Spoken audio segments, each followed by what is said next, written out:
Hey everybody, welcome to BODS Mayhem Hour. I'm your host, John the Bod, aka the Bod Father, and as always, I bring you guys awesome interviews. And today it is an honor and privilege to have the vocalist of the Glorious Sons on the line with you right now. His name is Brett Emmons. Going to be talking to him about their new album that's out right now entitled The Union. And I have to say, this is very, very impressive by these gentlemen, to say the least. So, Brett, how's it going?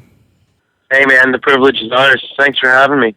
More than welcome, my friend. More than welcome. What's impressed you the most about making this album from you guys? It's just the growth, I'd say, between the EP and the first album. You know, the EP we were really proud of it, but we never really found a true identity to a true identity between all the songs. And for me, I think that on the album The Union, I feel the identity of our band will always be ever changing, and we'll always be trying to challenge our fans. I think on The Union we just found a voice. We tapped into something that people could relate to and that we knew, and we wrote about it. And it, from the first drum of the guitars on Man Made Man to the end on Amigo, I feel like we really just hit a stride, and I'm pretty proud of that. How was working with producer John Angus MacDonald on this? Oh, it was awesome. He basically found our band. We wouldn't be where we are today without him. We ended up, he talked to us and asked us if we wanted to try working with him as a producer before we even knew what a producer was. Like we were a green bunch of guys. We didn't know, what we were doing or, what we wanted to accomplish. We were just jamming and making music the best we could because we loved it. And he took a chance on us, and we would not be where we are without him today. But ain't it cool, though, how things come together like this? It's like catching lightning in a bottle sometimes, Oh, it's strange, man. It's all about momentum, and when you start to see it unfold and you start to ride it, I think the most important thing is to take chances and try to keep it in whatever way you can. It's my manager and close friend uses it a lot. He calls it serendipity. You can just feel things unfold, and it feels like things happen for a reason, and decisions you made have all come together for a reason, and it's really nice. Any songs on this album that stick out to you more than any, if possible? I mean, I know they're like your kids and everything, but are there any that stick out to you more? I'd say Amigo. Okay. Amigo is very personal, and I'd say I tapped into something that I've never really felt before with that song. How important is the songwriting from you guys, and you especially, because I know that I'd seen a couple of nights ago where you guys were on tour, then you guys just got home, and then you just basically had broken up with your girlfriend, went to a coffee house and started writing a lot. How important is it to you for the songwriting? It's basically the only thing that I can do. I feel like for me, there's no other option. For us, there's no other option than this. This is what we set out to do, and now that we're on the road, it only intensifies how much we work and how much effort and time we put into our writing, whether that be lyrically or melodically or instrumentally. And I think for me, it's always been, if a song can stand up on an acoustic guitar and a voice, or with a piano and a voice, for me, it means it's a good song. Mind you, without Mamba and Tucker rocking the way they do, there wouldn't be the grooviness, there wouldn't be the cool aspect, So I think for all of us, we've tried to elevate our game and elevate our playing as we go, and challenge ourselves and write different things. And we've gotten back to a place now where we're jamming basically every day in the band room, and everybody's together and everybody's bouncing ideas off each other, whether that be melodically or instrumentally. And it's really it's a freeing thing, because for a while there, you kind of, after you release a record like that, you're on tour so much, and you're doing so many different things like festivals and interviews, and it's just kind of you lose if you don't own yourself and step back and realize what's important. You can really lose the camaraderie that comes with being a rock and roll band. What do you hope the fans take away from the new album that's out there right now? What do you hope that they get from it? I hope they get a feeling of a little bit of nostalgia in there. What it was like when they were younger, growing up, and when they were my age, 23. And I hope they feel, I hope they feel the same way I feel. Every time I write something, that's what I'm going for, because I can't write about anything that I don't know about. And lyrically, if somebody's listening to my lyrics, all I can hope is that people are feeling the same way I feel. What can fans expect at a show from the Glorious Sons that have not got to see you guys yet?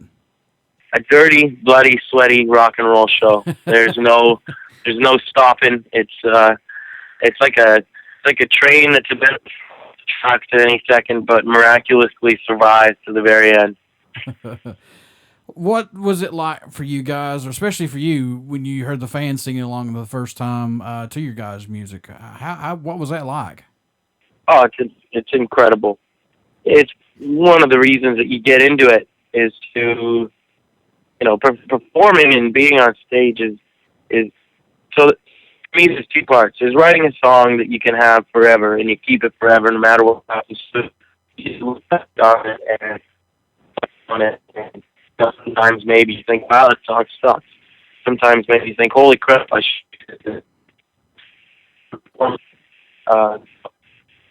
And anytime people even watching you or listening is a blessing nowadays. I know so many artists that get to a bar and they're basically just background music. And so just the last 2 years of playing festivals, whether it be 200 people in a ballroom or 10,000 people at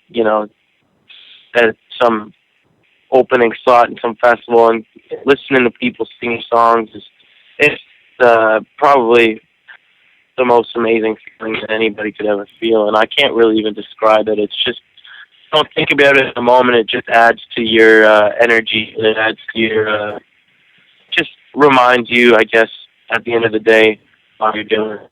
I know things have changed a lot. I know you guys have been around for 2 years, but, everything's digital now. You have digipacks that you can buy for albums and things like that, EPs especially, but do you guys prefer the digital route these days, like using computers and for digital, or would you guys just rather be in the studio and recording that way? No matter what, you still got to record in the studio, right? But true. As far as like marketing yourself and stuff, I guess you kind of just decide, you decide it's a necessary evil. I guess I would call it.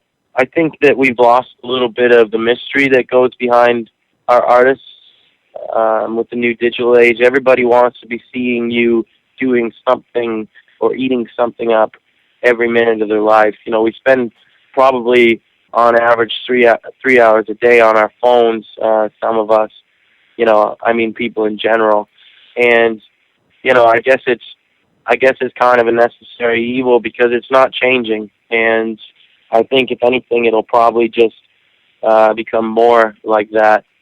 And you got to learn to master it nowadays.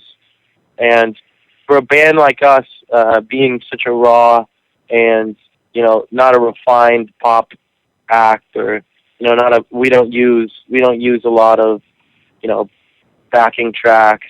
Well, we don't use any, and we don't do that kind of stuff. So for us, hopefully, the plan is you use the necessary evil, you use the internet, and you use all this crap to remind people of some real things.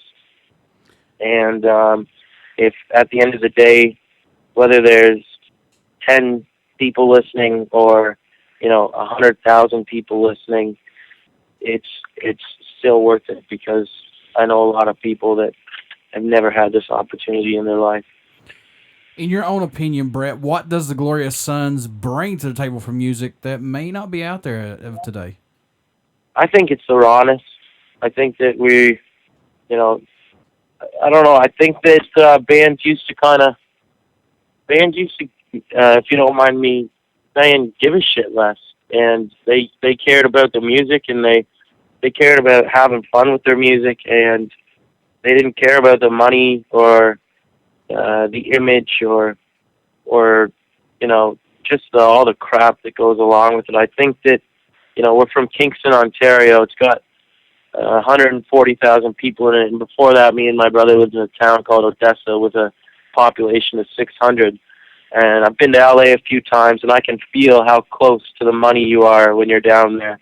Nothing against LA, but you can really feel you can feel the devil in a way. Yeah. But for me, I think we offer a raw and real vibe. Whether you like our music or not, you can't really argue that we're not just 5 guys out there having fun and trying to follow our dreams, and with the only way we know how. What made you want to become a musician? What was that spark for you that said, "Hey, this is what I want to do"? It's actually kind of a funny story. When I was 16, the first time I ever tried singing, I got approached by an acquaintance, kind of a friend in my high school, and he said, "Hey man, you're kind of crazy. You want to be your singer in our band?" Excuse me. And I said, "Yeah, sure."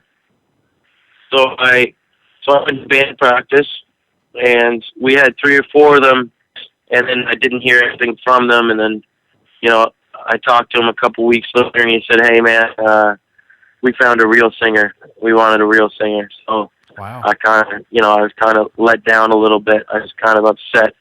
So my brother had always played and sang. So I grabbed his guitar, and I just locked myself in my room, and I just sang. I sang for like 2 or 3 months as loud as I could. I learned my voice, the best way I could. I learned how to, sing in key. I learned how to sing with power. And then I talked to my one buddy who was a guitarist. His dad had a garage, and we went and jammed there. And the first jam, we wrote a song together, and we went to the Battle of the Bands a month later, and we ended up going up against the band that kicked me out, and I ended up winning Best Singer of the Night. Oh, that's awesome. So it's kind of funny. It's kind of a little spiteful, but as soon as you start playing and creating stuff and writing things, I think anybody who does that and can do something that they're proud of. As soon as I did that, I was hooked.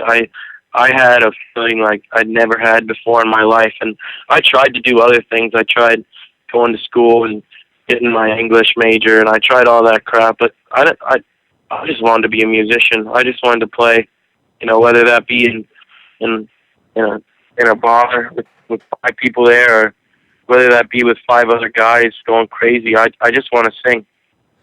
I think that's awesome, though, that, karma, Yeah,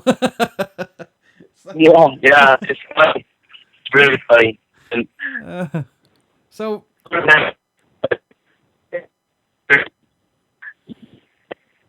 hey, you're breaking up. I'm losing my voice every night. Can you hear me? Yeah, I can hear you now. Yeah. For some reason, you're just breaking up really bad there. It's all good.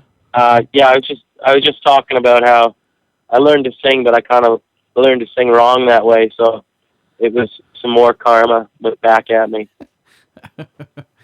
What's it mean to you guys? And I'm sure you guys get these. You receive an email from a fan, or prior or after a show, they come up and they say, "Hey, look, your music has pulled me through a tough time. It's gave me inspiration to overcome obstacles, or it's just made me enjoy life a little bit better." What's that mean to you guys?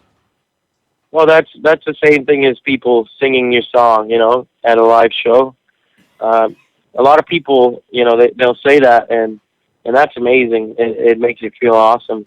But a lot of people don't realize that, the reason that you wrote that was probably because you were going through a bad time. If something pulls somebody out of a bad time, it probably helped pull me out of a bad time.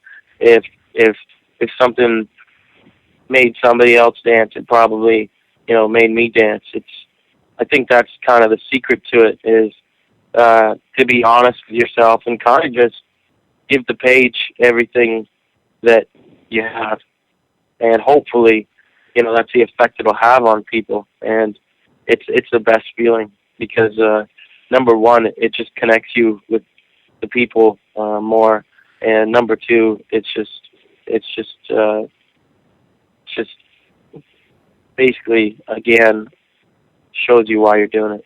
I got to say, as a fan of your guys' music, thank you guys for what you're doing. I know you haven't been around that long, but still, you guys have made a huge impact on me and all these other folks out here. So thank you guys truly for your music. Well, thanks very much, man. I'm happy to do it. I can't do anything else, and I'm just glad that people are connecting. How can people stay in touch with you guys, buy your merchandise, and even pick up the new album that's out right now, The Union? How can they do that, Brett? We got it on iTunes, both American and Canadian. You just go on there and type The Glorious Sons. We'll put the show. www.glorioussons.com. We're on Facebook as The Glorious Sons. We're on Instagram as The Glorious Sons, and Twitter at The Glorious Sons. And if you're really hard pressed, just go to the Google search engine and you'll see us. So, we were real bad at social media for a long time because it's not really what we're about, but we're really trying to step it up because we realize that it's the easiest way to attain information, and that's the way people are probably going to hear your music. Before I let you go, will you care to do a promo for the show? Sure. Hey guys, this is Brett Emmons from The Glorious Sons, and you're listening to BODS Mayhem Hour. Everybody stick around. We got some great music coming up, and you only hear these interviews right here on BODS Mayhem Hour and Uber City Radio. Thanks, Brett. Thank you very much, man.